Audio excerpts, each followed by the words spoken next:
Hi guys, welcome back to the channel. Hope everyone's feeling very well today. Today I am going to try one of your elite songs, The Poet and the Pendulum. Now I have been doing my research, people have sent me stuff and I've also looked online as well. So I think I'm pretty much well rehearsed in what this song is about.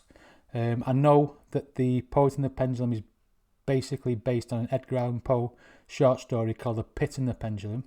I know exactly why the song was wrote, and because of a member that left the band, and I know that it's very sensitive to you guys, this song, and it's I hope I do a decent job of it for you. I'll try my best. I just hope I don't mess it all up for you, because I was running out of Nightwish songs, and plus I want to treat this with the respect that you guys do. So I'm going to give it my best shot and we'll see where we go. So this is The Poet and the Pendulum from Nightwish.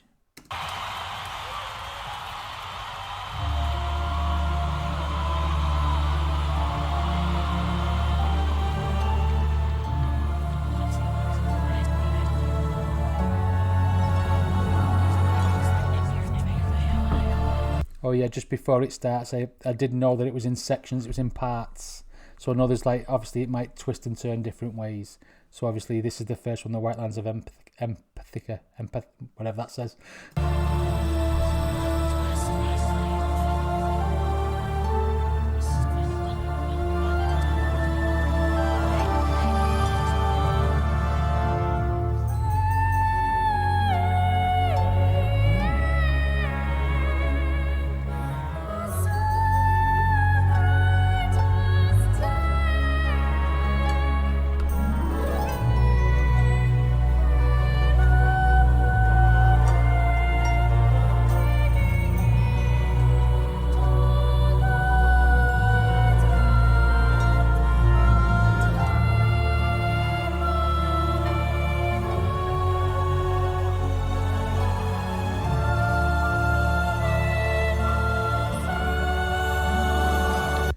Right, I know that is it Thomas or Tuomas, whatever his name. I think I'm going to call him Thomas because I don't know how to pronounce his name. I know that obviously people think that it was his decision to sack, is it Tara or Tarja from the band. I mean, it was a long time ago as well, wasn't it? 15 years, I believe. But I think that there where it says the songwriter's dead means that he's upset that they sacked her and the blade fell upon him. I think that is maybe the fans' reaction to her leaving. They are blaming Thomas, or some are blaming Thomas. I think I read that somewhere as well.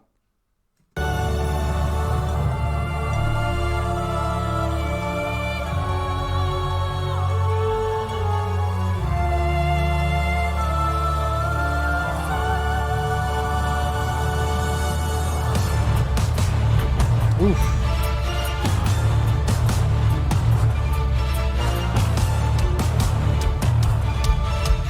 Oh, I like the sound of this. Oh.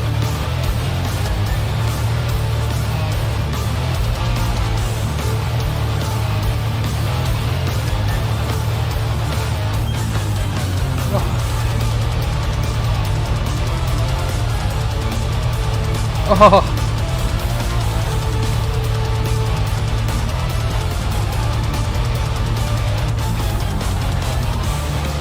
Just before she starts singing, I did not expect that sort of heaviness to come after that godly type music. That was a surprise. I don't get surprised by Nightwish much anymore because I've watched so many videos, but that was absolutely brilliant.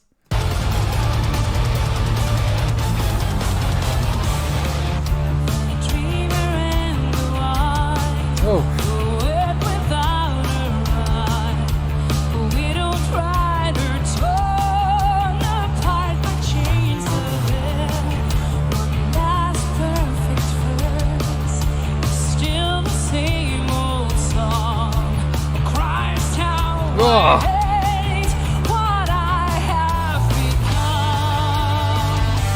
Oh, this is still talking about Thomas. He's got no. He feels like he's got no music left in him because he feels saddened by all this that's happened, and like, where's the music gonna come from? And what has he become? This is the message, isn't it?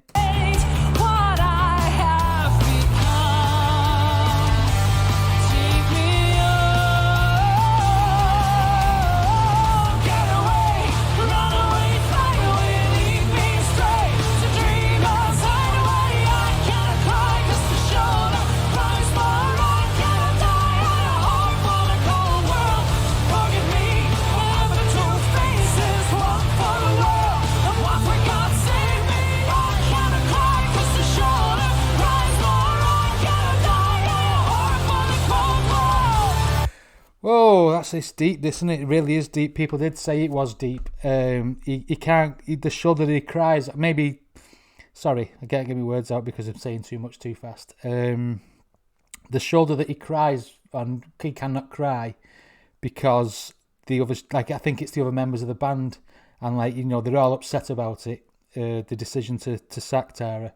And he can't, you know, they can't cry because they're all crying. There's no comfort because they're all trying to comfort each other, maybe. And you know, oh man, this song's pretty deep. And there, where it says "one for the world," it's the faces. He's got the face for the fans, which is like you put on a show. You put on a show for that face, don't you? And when you're in private, you're secretly upset. You have a different face for the normal people around you. It's yeah, I can relate to this really. I can relate to it really much.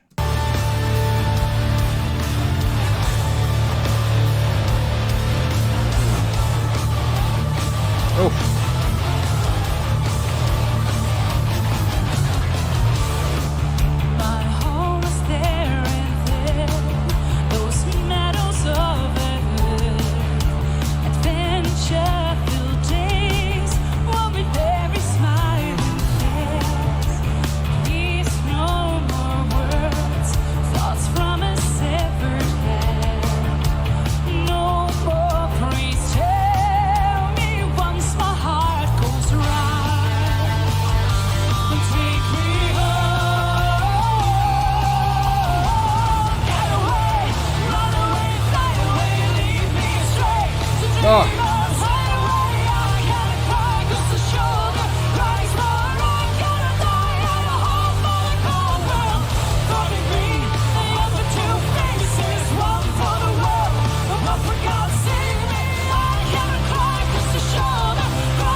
I think at the beginning of that verse, he was thinking about the better days when everything was happy, about the meadows and stuff. I mean, it could just be fantasy as well. But that's just where I'm taking it from my own personal interpretation of this song.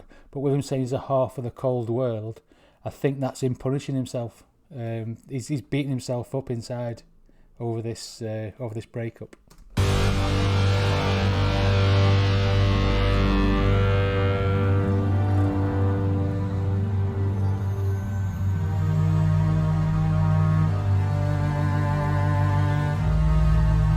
This is a proper show, this, isn't it? I mean, there were proper shows before, but this is a proper show.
think he's trying to get through it again, you know, get the ocean and stuff over him, and he just wants to feel either better or not be here at all. That's what it sounds like, and you can see on his face there, you know, this song's affecting him, you know, quite a lot.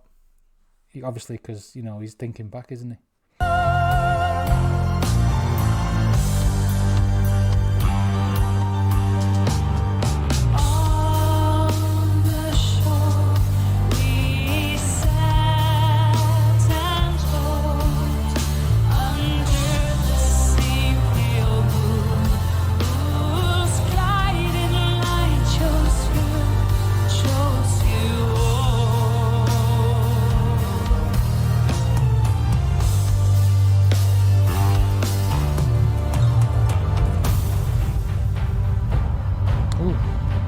Dramatic.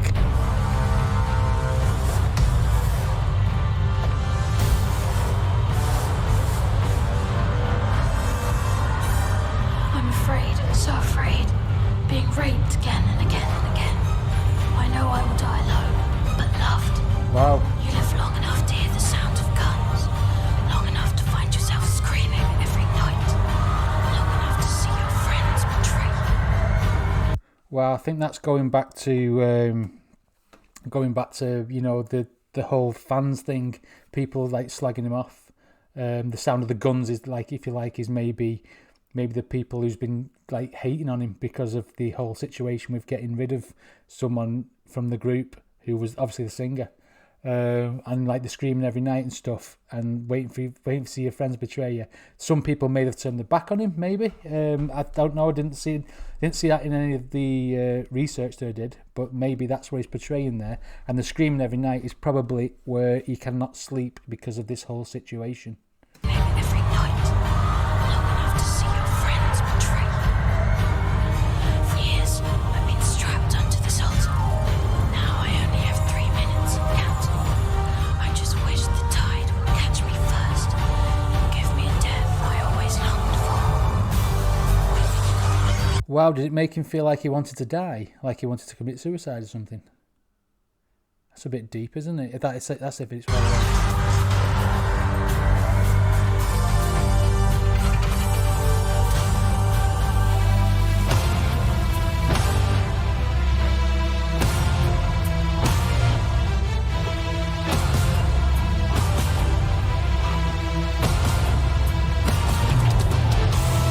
Oh!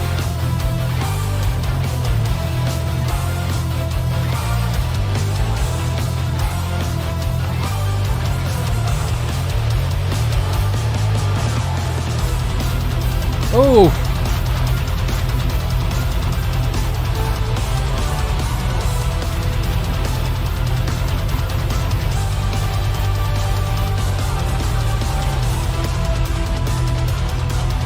Oh, I'm liking this bit.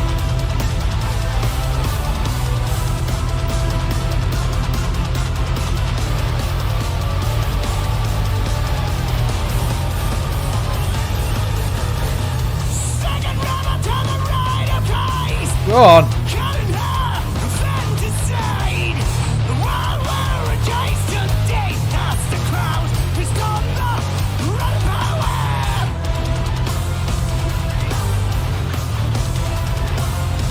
That's clearly about the people hating on Thomas, you know, the rotten poet, saying that he's no good anymore and this, that and the other because of what's happened. It's powerful, this song, and you was right, you know, this is why this is one of your highest ranked songs, or one of your elite songs, if you like.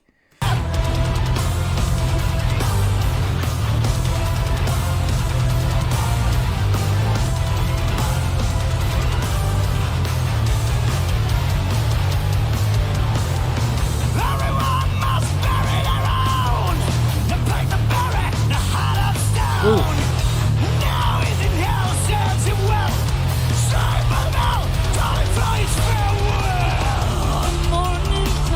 Wow!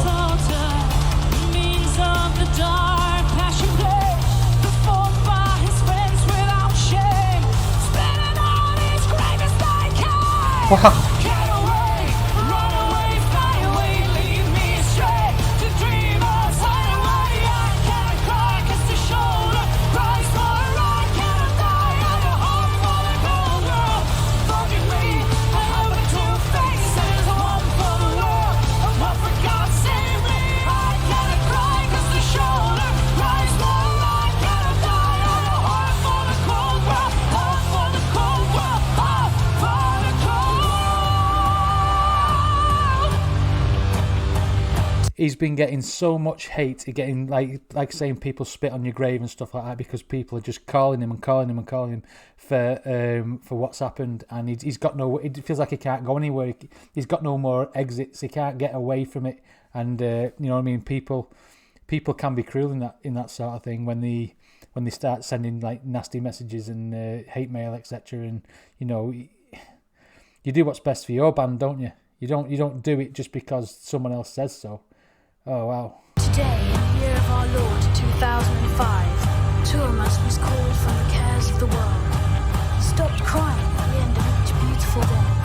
The music he wrote had too long been without silence. He was found naked and dead, with a smile on his face, a pen, and 1,000 pages of erased text. Is this him coming through it now? He's stopped crying. It's at the end of every day. He's started to write music again after everything's come down. You know what I mean? That's what I think's happened, and I'm not sure what he found naked and dead. Maybe that's just him coming after the fallout. You know, coming out of having the fallout of what's happened and everything that's happened around him, and you know he's been writing on the quiet, but he keeps like erasing text and stuff. I'm not sure. Naked and dead, smile on his face. Not sure on that one.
I feel like that part is the band members are trying to comfort him and say that everything's going to be okay, we'll get through this.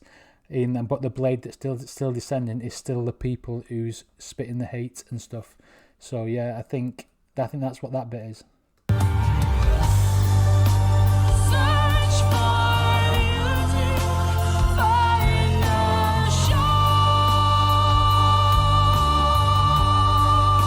Find a positive from a negative.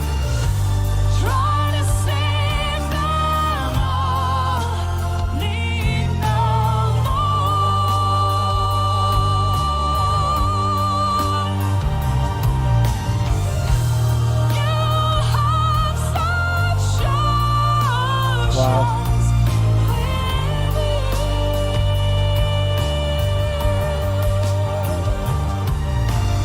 Basically, you're a good person, you know. Try and save them all means try and help the people who's sending him hate, maybe. I don't know.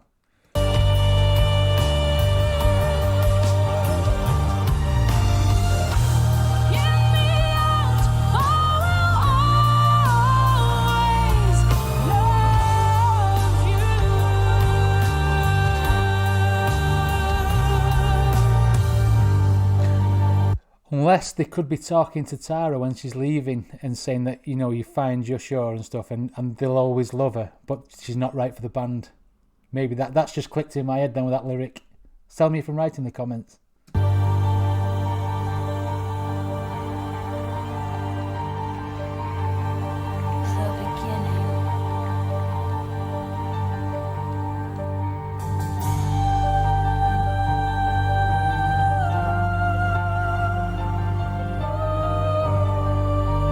She's amazing.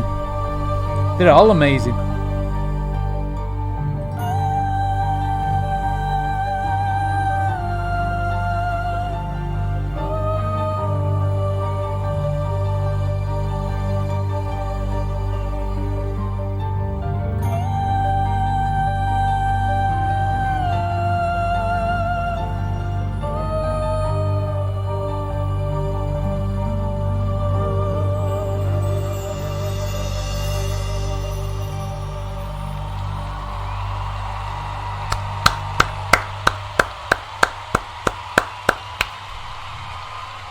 Thank you.